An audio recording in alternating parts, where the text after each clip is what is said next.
베드로 전후서를 봤죠. 그래서 우리가 산 소망을 가지고 이 땅을 살아야 하고, 그리고 이단을 경계해야 된다 하는 내용이 베드로 전후서였습니다. 자, 이제 거의 다 끝나갑니다. 이제 오늘 하면은 요한 1, 2, 3서 유다서까지 하고, 이제 다음 주부터 요한계시록 들어갑니다. 여러분, 요한계시록 굉장히 어려운 책이죠.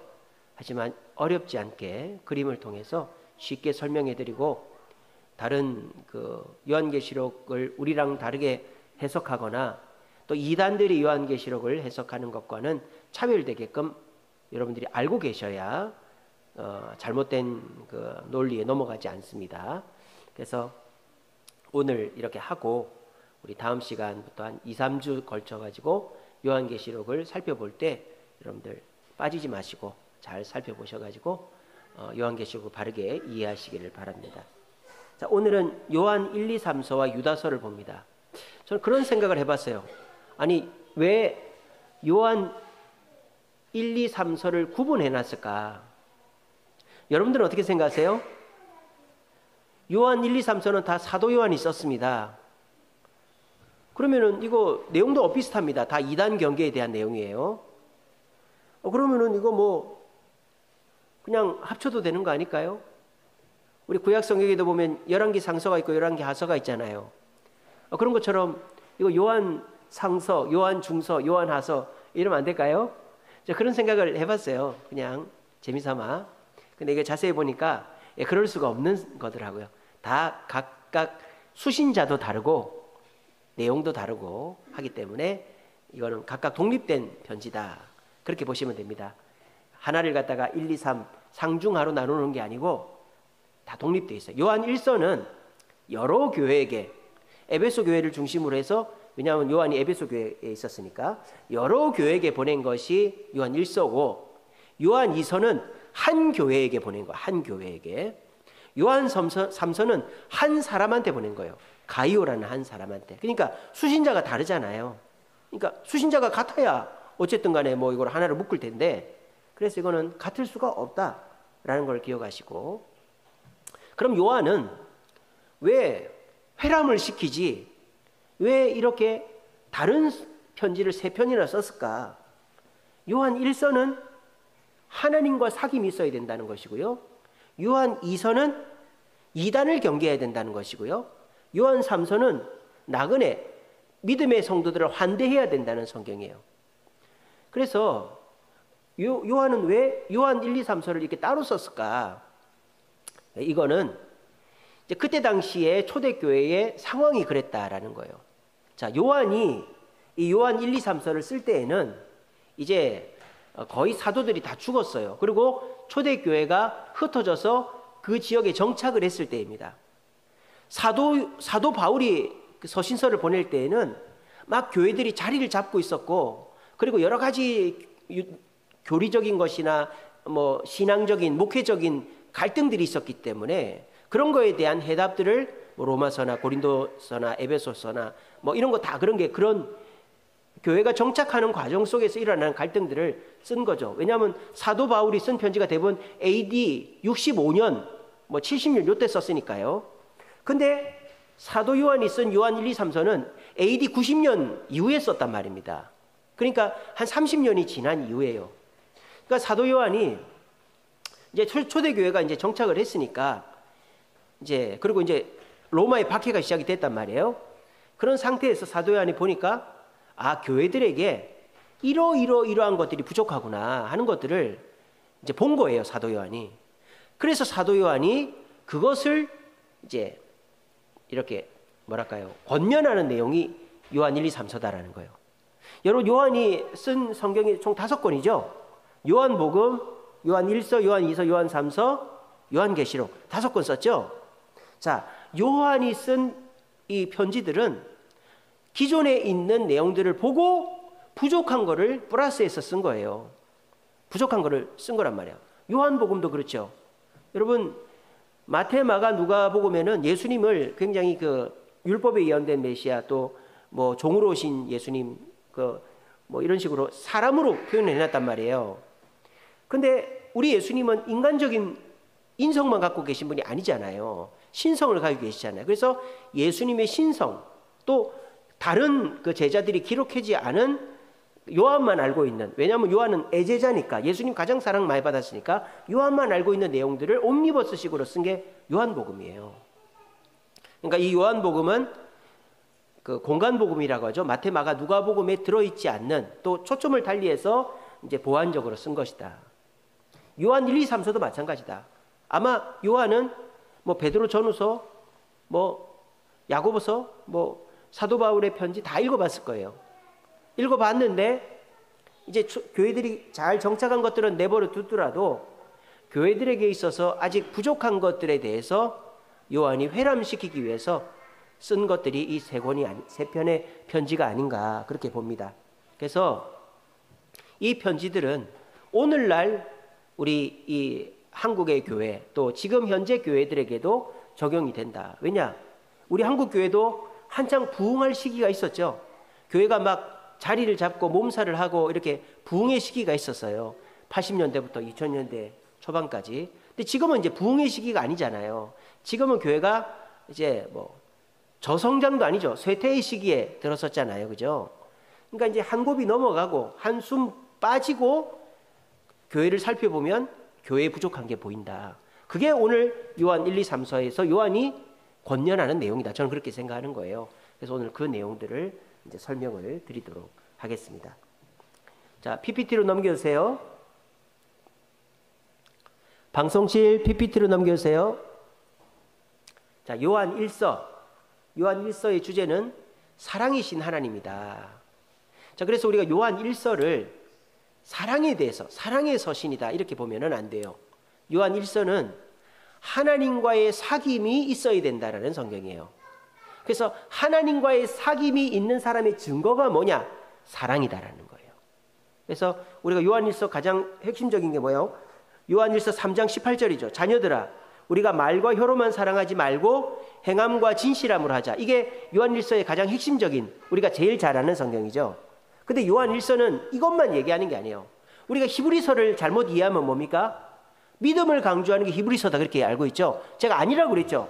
히브리서는 유대인들이 숭상하는 8가지보다 더 뛰어난 분이 예수님이다라는 걸 강조하는 게 히브리서라고 제가 설명드렸었죠. 마찬가지입니다. 요한 1서도 사랑이 우리가 사랑해야 된다.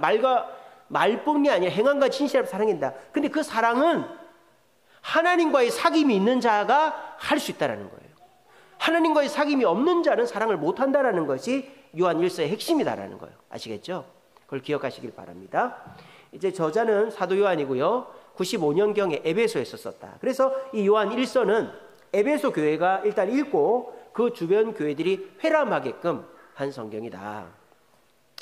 그리고 이제 영지주의 이단을 경계하고 구원의 올바른 방편이 예수를 바르게 전달하면서 핵심이 뭐냐?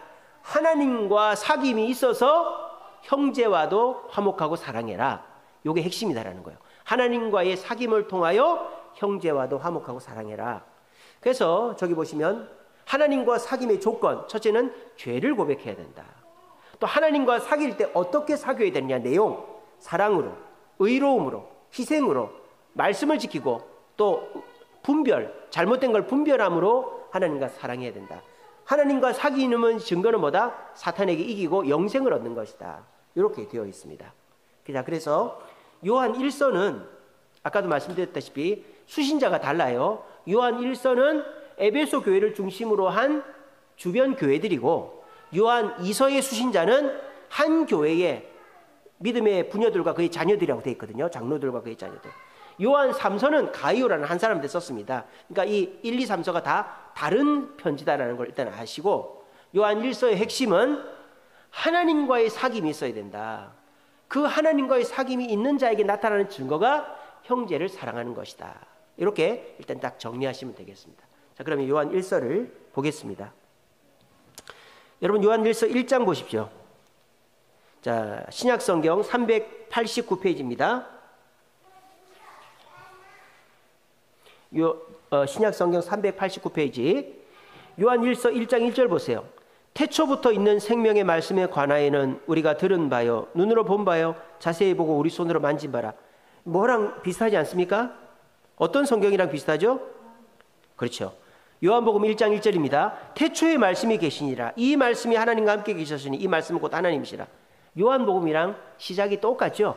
태초에 말씀으로. 그 말씀이 예수님입니다. 이것도 똑같아요. 그래서 그 말씀이 예수 그리스도고 그 말씀이 우리에게 기쁨을 준다. 그렇게 얘기하고 있는 거예요. 그러니까 우리가 태초에부터 계신 그 말씀이 예수 그리스도인데 그 예수 그리스도로 말미암아 하나님과 사귀게 되었다라는 거예요.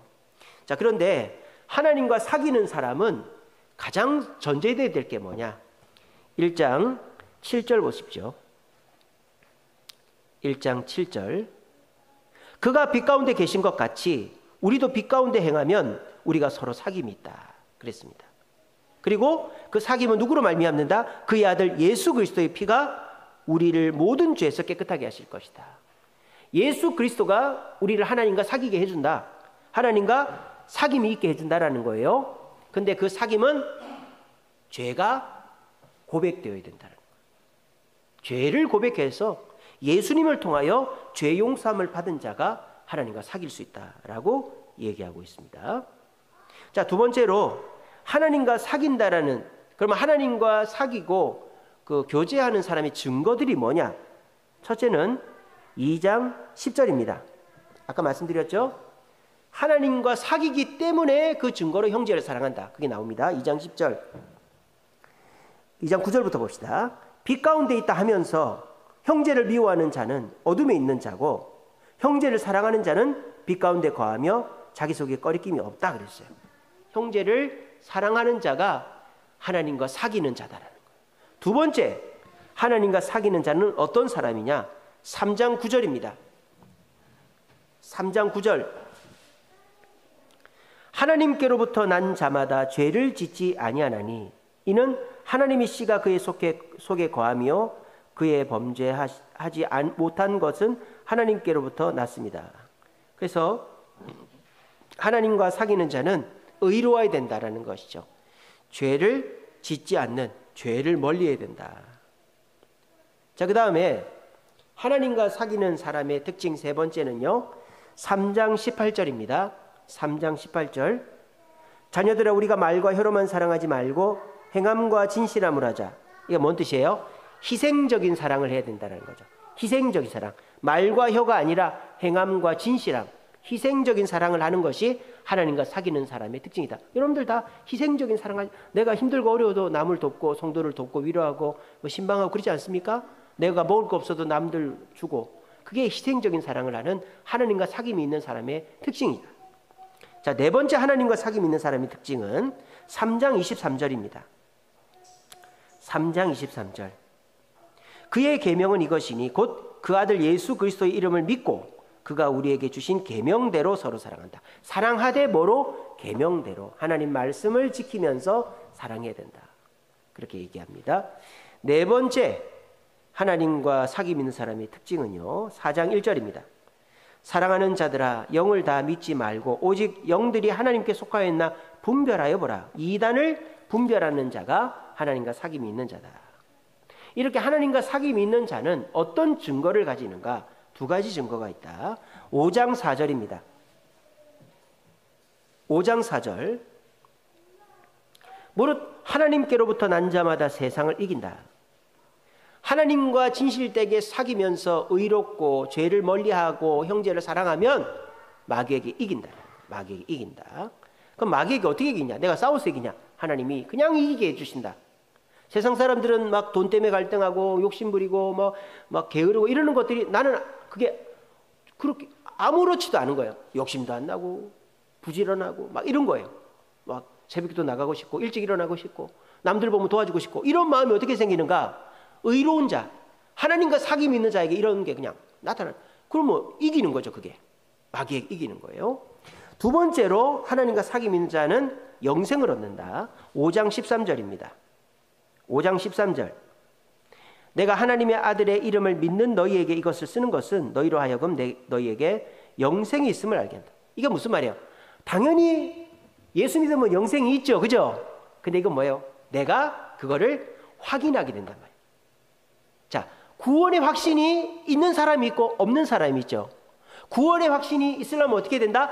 하나님과 사귐이 있으면 이 세상보다 천국을, 나는 천국 간다는 확신이 생긴다 이 말이에요. 하나님과 사귐이 있는 자는. 아시겠죠? 그래서 이 요한 1서, 우리는 보통 요한 1서 행함과 진실함으로 사랑해야 된다, 사랑에 대한 성경으로 알고 있었는데, 이 요한 1서는 교회를 이제 그 초대교회가 어느 정도 안정이 됐단 말이에요. 이제 사도 바울의 전도 여행을 통해서 사도 바울 죽었어요. 이미 베드로도 죽고 다 죽었어요. 이제 교회는 그의 제자들, 바울의 제자들, 뭐 제자들의 교부의 시대로 들어섰습니다. 근데 교회들이 이제는 어느 정도 건물이 지어지고 안정이 됐는데 뭐가 없어졌다? 하나님과의 사귐이 없어졌다. 사람을 보기 시작하고 건물을 보기 시작하고 그렇게 인간적인 방편으로 신앙생활을 하고 교회를 하나님을 만나는 공간이 아니라 종교시설로 생각하는 교회들이 늘어나고 있었다라는 거예요. 그래서 너희들에게 지금 필요한 거는 건물이 아니고, 너희들에게 필요한 것은 뭐 재정이 아니고, 너희들에게 필요한 것은 뭐 사람이 아니고 하나님과의 사귐이 필요하다는 거예요. 하나님과 사귀어야 너희들이 마귀를 이기고 구원의 확신을 갖는데, 하나님과의 사귐이 없으니까 너희들이 마귀한테 맨날 지고 천국 갈지도 생각도 못하고 천국 가는 기대도 안 하고 맨날 이 땅에서 그냥 한심만 쓴다 이 말이에요. 그럼 어떻게 되느냐? 첫째로는 겸손하게 죄를 고백해야 된다. 죄가 없어야 하나님 백성이 된다. 그리고 하나님과 사귐 있는 자는 하나님을 사랑하는 것 같이 형제를, 이웃을, 가족을 사랑해야 된다. 오늘 여기 보시면요, 그 사귐의 증거 4가지가 다 사랑과 연관되어 있어요. 사랑과. 자, 2장 9절 10절에서 뭡니까? 형제를 사랑하는 게 사귐의 증거다 그랬죠. 그죠? 사귐의 증거 첫째는 형제를 사랑하는 겁니다. 두 번째, 3장 9절의 사귐의 특징이 뭡니까? 하나님을 사랑하는 자는 어떻게 한다? 죄를 짓지 않는다. 하나님을 사랑하면 죄를 멀리한다. 사랑과 연관이 있죠.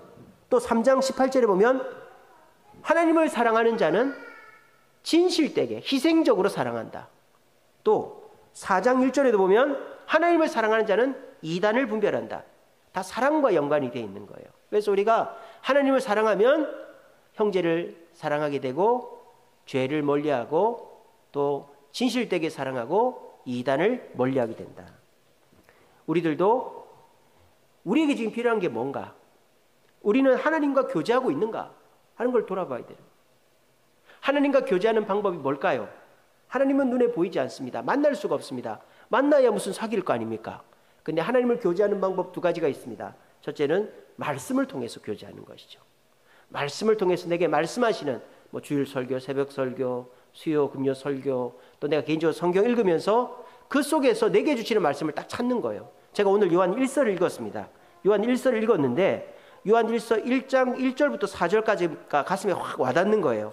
그래, 내가 하나님과 사귐이 있고 예수 그리스도를 누려 기쁨이 충만하려면 어떻게 될까? 그 생각이 확 들어오는 거예요. 그러면서 나는 하나님과 사귀고 있나? 아니면 성도들하고 또는 목사님들하고 사귀고 있나? 그런 생각을 해봤어요. 정말 내가 하나님과 사귀기 위해서 어떤 노력을 하고 있는가? 이런 거가 말씀을 통해서 하나님을 사귀는 것이죠. 그죠? 하나님은 말씀을 통해서 우리에게 말씀하시는 거예요. 그리고 두 번째 하나님과 사귀는 건 뭐죠? 기도를 통해서 하나님과 사귀는 것이죠. 우리가 기도할 때 어떻게 되는 거예요? 이렇게 되는 거죠. 기도할 때 이게 뭡니까? 이렇게 옥석을 가린다고 그래야 될까요? 이제 딱 이렇게 갈라내는 거죠. 뭐를? 잡다한 거를 갈라내고 하나님의 뜻을 딱 발견하는 거죠. 기도는 내 소원을 응답받는 게 아니라 하나님의 뜻을 명확하게 하는 것입니다. 여러분, 하나님의 뜻을 명확하게 알면 기도를 안 해도 돼요. 그래도 기도는 해야 되겠죠. 하나님과 영적 교제를 위해서 해야 되지만, 우리가 기도의 1차적인 목적은 내 응답을 받기 위해서가 아니라 하나님의 뜻이 뭔지를 발견하는 거예요. 그리고 그 뜻이 이루어지도록 기도하는 것이 기도의 목적. 예수님이 그랬지 않습니까? 십자가 지기 싫다고 그랬는데 계속 예수님이 3번 기도하면서 뜻을 이렇게 이렇게 해가지고 하나님의 뜻을 딱 발견했죠. 십자가 지는 거. 그리고 그 다음부터는 기도를 어떻게 합니까? 십자가를 잘 지게 해달라고 기도하잖아요. 그래서 하나님 눈에 안 보이는데 하나님과 어떻게 교제하냐? 하나님 어떻게 교제합니까? 말씀을 통해 교제하고 기도를 통해 교제합니다. 우리가 기도하기 제일 좋은 시간이 언제일까요? 물론 뭐 집에서도 하고 버스에서도 하고 뭐 틈틈이 할 수도 있죠. 근데 제일 좋은 시간은 새벽 시간이 제일 좋다. 저도 온 교인들이 새벽기도 하지 말자 그래도 저 혼자라도 할 겁니다. 왜냐? 혼자 가만히 앉아서 주님 앞에 주여 이러고 있으면은 정말 마음이 편안하고, 우리 또 지하가 돼가지고 아무 소리도 안 들려요. 뭐 잣소리 이런 것도 안 들리고, 그러면은 하나님의 그런 깊은 마음이 느껴지는 것이죠. 그래서 여러분들도 한번 생각해 보세요. 여러분들은 하나님과 영적으로 깊게 교제하고 있는가? 하나님과 교제하는 방법은 말씀과 기도라는 것인데, 나는 말씀을 읽고 있는가? 나는 기도를 하고 있는가? 그걸 안 하면서 하나님 어디 계시냐고 하고 그러면 안 되는 것이다 라는 것을 기억하시기 바랍니다. 자, 두 번째는 요한 2서입니다. 자, 요한 1서는 에베소 교회를 중심으로 한 여러 교회들에게 보낸 목회서신입니다. 하나님과의 사귐을 이런 식으로 하라고. 요한 2서는 수신자가 달라요. 한 교회에게 보낸 거예요. 한 교회에게. 그래서 부녀와 그의 자녀들이다 이렇게 해놨어요. 그리고 요한 2서는 편지의 목적도 다르죠. 요한 1서는 하나님과의 사귐이 중심이고, 요한 2서는 이단을 경계해야 된다. 이단을. 그럼 이단을 어떻게 경계해야 되느냐? 뭐 통일교, 신천지 뭐 이런 거 안 만나면 그냥 우리 교인들하고 산에 들어가면 되느냐? 그런 거가 아니고, 내가 진리 안에 바로 서 있으면 이단이 분별되고, 이단이 아무리 달라들어도 내가 이기게 된다라는 거예요. 그거를 요한 2서가 얘기하고 있습니다. 자, 한번 보도록 하겠습니다. 자, 신약성경 395페이지입니다. 자, 제가 아까 말씀드렸죠. 395페이지 1장 보세요. 요한 1서는 태초부터 생명의 말씀에 관하여 말씀으로 시작하고 에베소 교회에게 보내는 거예요. 근데 여기는 어떻게 되어 있습니까? 장로인 나는, 여기서 장로는 사도 요한을 말하는 겁니다. 사도 요한은 택함을 받은 부녀와 그의 자녀들에게 편지하노니 라고 되어 있어요. 그래서 이거는 여러 교회에게 보낸 게 아니라 특정한 한 교회에게 보낸 것이다 라고. 여기 부녀라는 것은 뭐 진짜 뭐 여자 뭐 그 엄마들을 말하기보다 그냥 그 교회 성도들을 말하는 거예요. 그래서 그 기존의 직분자들하고 초신자들, 부녀는 직분자들, 그의 자녀들은 초신자들, 한 교회에게 보낸 거예요. 그러니까 예를 들자면 이런 거죠. 한 교회에서 어떤 소문이 들려온 거예요. 이단에게 시달리고 있다, 어떤 교회가. 그래서 우리 요한 선생님 우리가 어떻게 해야 될까요? 막 그렇게 연락이나 편지가 온 거예요. 그 요한이 그 교회에다가 편지를 보내는 거예요. 그러면서 너희가 어떻게 하면 이단을 이길 수 있느냐? 간단하죠. 진리 안에 행하면 된다. 3절 보세요. 3절. 은혜와 긍휼과 평강이 하나님 아버지와 아버지 아들 예수 그리스도로부터 진리와 사랑 가운데서 우리와 함께 있으리라. 진리와 사랑 가운데 있으면 이단 이긴다. 또 6절 보세요. 6절. 또 사랑은 이것이니 우리가 그의 계명을 따라 행하는 것이요 계명은 이것이니 너희가 처음부터 들은 바와 같이 그 가운데서 행하라 하심이라. 계명, 진리, 말씀 가운데서 행하면 이단을 이길 수 있다. 그럼 이게 이단에 대한 내용이라는 걸 어떻게 알 수 있느냐? 7절부터 나오죠. 이단에 대한 내용이. 7절에 보세요. 미혹하는 자가 세상에 많이 나왔나니. 그러니까 이단에 대한 얘기다라는 거예요. 그러니까 미혹하는 자들은 어떻게 미혹을 하느냐? 그리스도께서 육체로 오심을 부인한다. 예수 그리스도의 육체로 오심을 부인하는 이단이 영지주의죠. 영지주의. 영지주의가 뭐예요? 영은 깨끗하고 육체는 더럽다. 그러니까 육체로는 무슨 짓을 해야 되고 영만 깨끗합니다. 이게 구원파죠. 오늘날 구원파. 그래서 이 영지주의가 오늘날 구원파가 되는 거예요. 그래서 이 적그리스도는, 예수님은 이 땅에 영으로 오셨지 육체로 오신 게 아니다. 사람의 몸을 빌어서 잠깐 오셨다가 그 몸 버리고 영으로 올라가셨다. 근데 성경을 아는 여러분들은 그렇게 알고 있지 않죠? 예수님은 분명 요셉과 마리아의 아들로 태어나시고 육체를 가지고 그 구멍난, 손과 발에 구멍난 육체로 천국에 가셨죠. 그러니까 이게 성경을 알아야 이단을 이길 수가 있는 거예요. 그래서 우리가 이 이단은 어떻게 해야 되느냐? 8절 보세요. 너희는 스스로 삼가 우리가 일한 것을 잃지 말고 오직 온전한 상을 받아라. 그러니까 적그리스도를 너희들은 삼가해라. 어떤 식으로 삼가해야 되느냐? 10절 보세요. 10절. 그를 집에 들이지도 말고 인사도 하지 말라 그랬어요. 그러니까 이단하고 싸우지 말라 이 말. 싸우면 그 논리에 말려들게 돼 있습니다. 또 이단한테 잘해줄 필요 없어요. 이단을 뭐 불쌍히 여기긴 해야 되겠지만 잘해줄 필요가 없어요. 그냥 그 자리에서 이제 얘기를 안 해버리는 것이 상책이다라는 것입니다. 그러면 이단이 그냥 저렇게 지옥 가게 내버려둬야 됩니까? 그건 아니죠. 그럼 이단은 어떻게 해야 됩니까? 자기들이 요청할 때, 변화되기를 원할 때 그때 만나주는 거예요. 그렇지 않은 사람은 아무리 얘기를 해도 오히려 서로가 더 감정만 상하게 되는 것입니다. 그래서 요한 2서는 한 교회에 이단으로 시달리는 그 교회에 이단을 이기려면 어떻게 되냐? 진리 안에 서고 진리 안에 행하면 참과 거짓이 구분된다. 그리고 이단은 예수님이 육체로 오시는 걸 거부하는 그런 자들이니까 집에 들이지도 말고 인사도 하지 마라. 그게 요한 2서의 핵심적인 내용이 되겠습니다. 자, 그 다음 요한 3서입니다. 요한 3서는 전혀 다른 내용이죠. 이 뭐 이단에 대한 내용도 아니고 하나님과 사귐에 대한 내용도, 성도 간의 사귐을 얘기하는 게 요한 3서예요. 요한 1서는 하나님과의 사귐이 있어야 성도를 사랑한다. 요한 2서는 진리 안에 서 있어야 이단을 이긴다. 요한 3서는 성도를 환대 사랑해야 된다. 그래서 나그네를 대접하라. 개인 서신입니다. 누구한테? 가이오라는 장로. 그래서 이 가이오가 누구냐? 특정 개인일 수도 있고 아니면 그냥 통상적인 교회의 장로들 뭐 그럴 수도 있어요. 근데 이제 일반적으로는 어떤 개인의 이름일 것이다. 근데 가이오라는 사람의 이름이 로마 시대 때는 아주 흔했대요. 우리가 요셉 뭐 이렇게 하듯이 흔한 이름이었대요. 우리 김씨, 박씨 뭐 이런 것처럼. 근데 어쨌든 가이오라는 사람을 뭐 우리가 뭐 아비멜렉 하면은 블레셋의 왕의 통칭, 바로 하면은 이집트의 왕의 통칭을 그렇게 하는 겁니다. 우리나라도 대통령은 개인 이름이 아니잖아요. 명칭이잖아요. 그런 것처럼 가이오가 특정한 인물이 아닐 수도 있다. 뭐 그렇게 또 얘기합니다만은, 근데 아마도 어떤 개인일 것이다. 그래서 이 가이오라는 사람이 나그네를 굉장히 잘 대접했나 봐요. 특별히 예수 믿는 나그네를. 그래서 참 잘했다. 그 칭찬하는 거예요. 근데 비교를 해서 칭찬을 해요. 누구랑? 데메드리오랑 디오드레베라는 사람이랑 비교를 하는 거예요. 디오드레베. 이 디오드레베는 나그네를 쫓아냈을 뿐만 아니라 나그네를, 특별히 예수 믿는 나그네를 환대하려고 하는 성도들까지 야단을 친 거예요.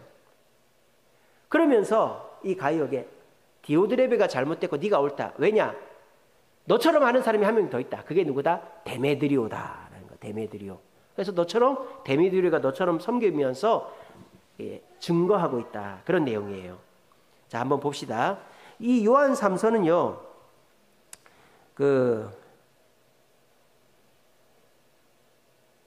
신약 성경 중에 제일 요한 2서가 제일 짧은가? 제가 확실히 모르겠네요. 어쨌든 요한 3서가 제일 짧습니다. 이게 요한 3서가 신약 성경에 제일 짧습니다. 제일 짧고 봅시다. 1장 1절 보세요. 장로인 나, 이 장로 사도 요한인 거 아시죠? 요한 2서에서도 그렇게 했죠. 사랑하는 가이오, 곧 내가 참으로 사랑하는 자에게 편지한다. 가이오라는 개인에게 썼다라는 것을 이제 알 수 있습니다. 그래서 이 가이오가 도대체 어떤 일을 했느냐? 7절 보세요. 이는 그들이 주의 이름을 위하여 나가서 이방인에게 아무것도 받지 아니하였습니다. 이 사람들이 누구예요? 순회 전도자들이란 말이에요. 그러면 이런 사람들은 어떻게 해야 되겠어요? 이방인들에게는 신세를 지지 않고 전도만 하는 이런 예수 믿는 순회 전도자를 어떻게 해야 되겠어요? 환대해야 되겠죠. 그런 일을 누가 했다? 가이오가 했다. 8절에 보세요. 그러므로 우리가 이 같은 자들을 영접하는 것이 마땅하다. 주의 이름으로 전도하면서 이방인들에게는 하나도 대접받지 않는 순회 전도자들을 우리가 대접하는 게 그게 옳은 거 아니냐. 그런데 그렇게 안 하는 사람이 있더라. 그게 누구다? 9절에 보세요. 으뜸이 되기를 좋아하는 디오드레베가 우리를 맞아들이지 않았다.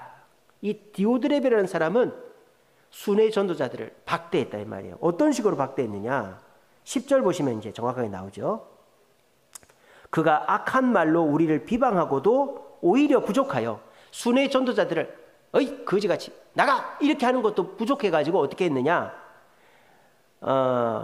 형제들을 맞아들이지도 아니하고 맞아들이고자 하는 자들을 교회에서 내쫓았다. 그 순회 전도자를 도와주려고 하는 사람도 내쫓았다라는 것입니다. 이런 디오드레베의 모습을 닮으면 안 된다라는 것입니다. 그러면 이 가이오는 가이오만 이렇게 하느냐? 아니다라는 거예요. 12절 보세요. 데메드리오는 무사람에게도 진리에게서도 증거를 받았다. 이게 무슨 말이야? 데메드리오는 너보다 더한다. 데메드리오가 얼마나 사람들을 환대하고 잘했든지 예수 믿지 않는 사람들도 다 칭찬하는 사람이다. 그래서 우리도 증언하노니 너는 우리의 증언이 참된 줄 알아라. 이 데메드리오가 이렇게 칭찬받는 거를 너도 참된 줄 알아라. 이렇게 얘기해요. 그래서 너도 앞으로도 그 순회 전도자들 잘 섬기고 불신자들 잘 섬겨라. 이렇게 얘기하는 거예요. 그래서 교회의 사명이 뭡니까? 교회가 물론 예배드리고 또 우리가 성찬을 성례를 행하고 또 복음을 전하고 이런 것도 교회의 사명이지만 교회가 또 해야 될 것이 뭡니까? 환대하는 것이죠. 환대.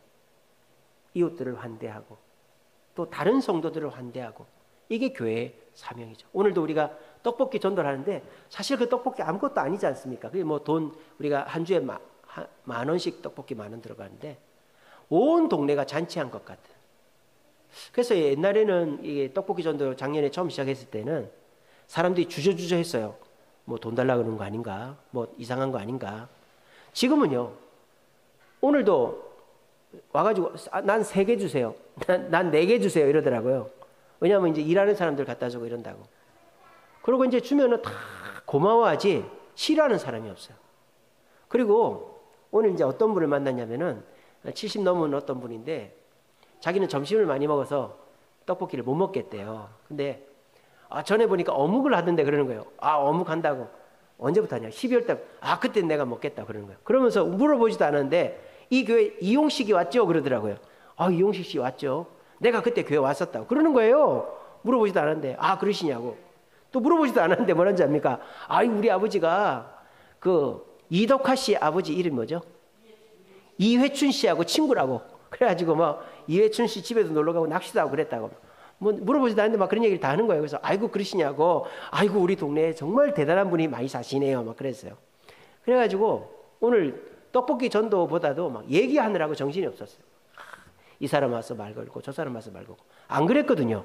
전에는 바다도 안 가고 주면은 그냥 바다에서 무슨 우리가 쫓아가는 것도 아니고 도망치듯이 가고 이랬어요. 지금은 와가지고 바다도 가고 더 달라고도 하고 얘기도 걸고 그래요. 이게 뭐예요? 우리가 별거 아니지만은 이 동네 사람들 환대하는 거죠. 그러니까는 다들 너무너무 좋아하시더라고요. 그러니까 전도는 환대에서부터 시작하는 것이죠. 그리고 또 교회가 무사람, 이웃 사람만 환대할 것이 아니고 믿는 성도들도 환대를 해야 되는 것이죠.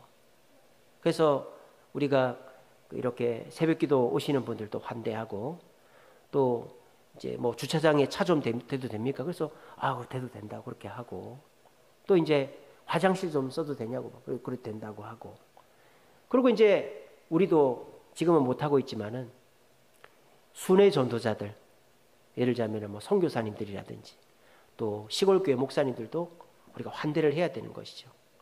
그게 우리가 해야 될 일이다. 근데 이제 이 디오드레베라는 사람, 이 사람이 왜 순회 전도자를 박대하고 그 사람을 돕고자 하는 사람도 안 된다고 야단을 쳤을까? 이 사람도 무슨 논리가 있었을 거 아니에요. 이유가 있었을 거 아니에요. 아마도 그런 거 아닐까 싶어요. 우리 교회도 힘든데 무슨 선교사님들을 돕고 무슨 다른 사람들을 돕단 말이냐? 아마 그러지 않았을까 싶어요. 제 생각에. 이유가 없이 이렇게 할 수는 없잖아요. 교회 장로가 말이에요. 근데 지금 책망을 듣고 있는 사람은 디오드레베라. 이 사람이 왜? 하나님께서 그 채워주시는 것에 대한 확신이 없이 그냥 자기 생각대로 행동을 했기 때문이다라는 거예요. 그래서 우리들도 교회의 사명은 예배드리고 또 전도하고 뭐 성례를 치르고 이런 것도 있지만, 전도하고 이런 것도 있지만 환대를 해야 된다. 교회가 사람들로부터 인심이 나야 된다. 이웃에게도 그렇고 다른 성도들, 다른 교회들에게도 그렇고. 우리가 그런 걸 놓칠 때 바로 이 책망 듣는 디오드레베 같이 될 수도 있다라는 것을 우리가 기억을 해야 된다라는 것입니다. 이제 마지막으로 유다서 보겠습니다. 유다는 누굴까요? 유다는 예수님의 동생 유다예요. 예수님의 동생 누구가 있을까요? 야고보서를 쓴 야고보도 있고 또 요셉이라는 사람도 있었대요. 유다도 있고 시몬도 있고. 그러니까 예수님이 동생이 많았어요. 예수님 동생이. 그래서 이 유다도 마찬가지로 어려서 예수님을 믿지 않았어요. 야고보도 그랬죠. 야고보도 예수님 믿지 않았죠. 근데 예수님 부활하시고 승천할 때 그때 가서 믿은 거예요. 그러니까 이 유다가 얼마나 회개가 됐겠어요. 아이고, 내가 우리 형님이 예수님인지도 모르고 내가 우리 예수님을 잘 따르지 않았네. 그러면서 이 유다가 많이 이제 뭐랄까요, 반성을 한 것이죠. 그러면서 이 유다가 우리가 바르게 신앙생활을 해야 된다. 근데 교회 내에 거짓 교사들이 있더라. 거짓 교사들. 그러니까 바른 진리를 선포하고 바르게 이끌어가는 게 아니라 도덕적으로 타락하고 불순종하고 불경건한 이런 자들을 경계해야 된다. 그래야 우리 신앙생활이 올바르게 될 수가 있다. 그렇게 권면하는 것이 유다서입니다. 한번 봅시다. 자, 유다서 1장 1절 보세요. 유다서도 한 장밖에 안 됩니다.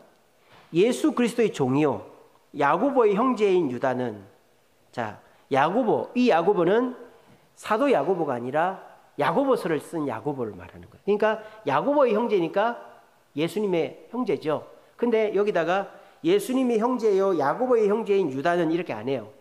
예수님의 종이라 그랬죠. 겸손함의 표현이죠. 자기가 참 부끄럽다 이 말이에요. 그렇게 얘기하고요. 그 다음 보시면 하나님 아버지 안에서 사랑을 얻고 예수 그리스도를 위하여 지키심을 받는 자들에게 편지한다. 그래서 이 유다는 자기가 늦게 예수님을 믿었기 때문에 그리스도를 위하여 지킴을 받는 자들, 이런 표현을 하고 있는 것이죠. 그래서 우리는 예수 그리스도를 위해서 하나님의 은혜를 받고 있는 것이지 내가 잘 먹고 잘 살라고 하는 거 아니다. 유다 자신이 그런 것이죠. 살아생전에 형님을 메시아로 인정하지 않고 그렇게 허송세월 보냈던 자기가 한심스럽고, 그래서 이제는 우리가 예수님을 위해서 살아야 된다. 그런 얘기를 하는 거예요. 근데 그렇지 않은 사람들이 교회 내에 나타나더라. 그게 누구냐? 바로 거짓 교사들이다라는 거예요. 그럼 거짓 교사들은 어떤 특징이 있느냐? 1장 4절 보세요. 1장 4절. 이는 가만히 들어온 사람 몇이 있습니다. 여기서 가만히 들어온 몇 사람은 누구예요? 거짓 교사들이다 말이에요. 그러니까 이 거짓 교사들은 이단은 아니에요. 이단은. 근데 잘못된 신앙과 잘못된 신학을 가지고 교회에 들어온 사람이다라는 거예요. 그러면은 가만히 들어온 이 몇 사람 거짓 교사들 어떤 특징이 있느냐? 그들은 예적부터 이 판결을 받기로 미리 기록된 경건하지 아니하여 우리 하나님의 은혜를 도리어 방탕한 것으로 받고 홀로 하나이신 주제 곧 우리 주 예수 그리스도를 부인하는 자다. 이 지금 유다는 계속 예수님을 얘기하고 있어요. 자기가 부끄럽거든요. 예수님을 메시아를 인정 안 했으니까. 그 거짓 교사들은 예수님을 구주로 인정하지 않는 방탕한 자들이다. 그래서 도덕적 타락이 거짓 교사들의 첫 번째 특징입니다. 두 번째 특징은 11절입니다. 11절. 화 있을진저 이 사람들이요. 거짓 교사들을 말하는 거죠. 가인의 길에 행하였으며 싹을 위하여 발람의 어그러진 길로 몰려갔으며 고라의 패역을 따라 멸망을 받았도다. 여기 나오는 가인, 발람, 고라 공통점이 불순종이죠. 거짓 교사들은 교회의 지도에 순종하지 않는 거예요. 앞에서 당당하기는 못하고 뒤에서 수근거리고 파벌을 짓고 불순종하는 사람이 거짓 교사들이다. 세 번째 거짓 교사의 특징이 뭐냐? 15절입니다. 15절. 이는 무사람을 심판하사 모든 경건하지 않는 자가 경건하지 않게 행한 모든 경건하지 않는 일과 경건하지 않는 죄인들이 주를 거스려 한 모든 완악한 말로 말미암아 그들을 정죄하려 합니다. 불경건하다라는 거예요. 거짓 교사들은 경건하지 않다. 불경건하다.